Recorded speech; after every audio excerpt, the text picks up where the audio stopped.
পর্ব ১১৭। হতাশ হবেন না, অসুবিধা সফলতাকে প্রতিরোধ করতে পারে না। মাহমুদ ইবনে মুহাম্মদ মাদানী নামক এক অন্ধ ব্যক্তির সাক্ষাৎকার আরবি দৈনিক পত্রিকা উকাজে প্রকাশিত হয়েছিল। তিনি অন্যদের চোখের সাহায্যে আরবি সাহিত্যের পুস্তকাবলী পাঠ করেছেন। অন্যেরা যখন তাকে ইতিহাসের বই, পুস্তক ও শ্রেষ্ঠ সাহিত্য কর্মের ব্যাখ্যা গ্রন্থসমূহ পড়ে শোনাত, তখন সে তা মনোযোগ সহকারে শুনত। তিনি তার কোনো বন্ধুকে দিয়ে ভোর রাতে ৩টা পর্যন্ত বই পড়িয়ে নিতেন। বর্তমানে তাকে ইতিহাস ও সাহিত্যের উৎস পুস্তক মনে করা হয়।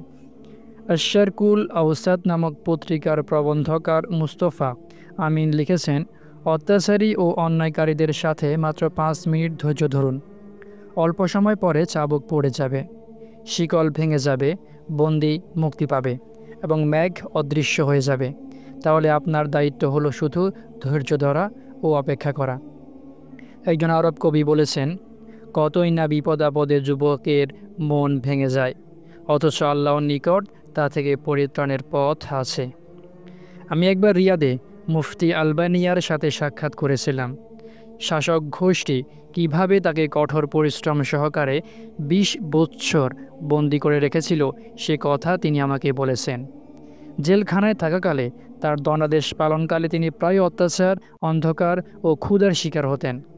ধরা পড়ার ভয়ে তিনি গোসলখানায় এক কোণায় গোপনে দৈনিক ৫ ওয়াক্ত সালাত আদায় করতেন।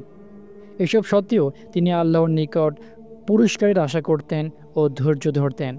অবশেষে তিনি মুক্তি পেয়েছেন। অতএব তারা আল্লাহর নেয়ামত ও দান নিয়ে বিজয়ী বেশে ফিরে এসেছিল। সূরা আলী ইমরান। ২৭ বৎসর কারাবরণ সহ্যকারী এক সময়কার দক্ষিণ আফ্রিকার রাজা নেলসন ম্যান্ডেলার কথা ভেবে দেখুন। তিনি তার জাতির জন্য স্বাধীনতা চেয়েছিলেন এবং তিনি জুলুম, নির্যাতনের শিকল ভেঙে ফেলার জন্য চেষ্টা করেছিলেন। তিনি ছিলেন অবিচল ও দৃঢ় এবং তাকে প্রায় এমন মনে করা হতো যে তিনি মৃত্যুকে খুঁজছেন।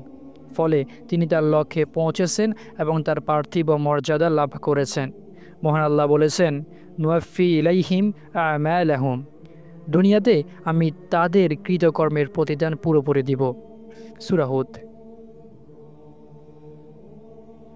যদি তোমরা কষ্ট ভোগ করতে থাকো, তবে তারাও তো তোমাদের মতো কষ্ট ভোগ করছে, অথচ তোমরা আল্লাহর পক্ষ থেকে যে জান্নাতের পুরস্কার আশা করতে পারো, তারা তো সে জান্নাতের পুরস্কার আশা করতে পারে না।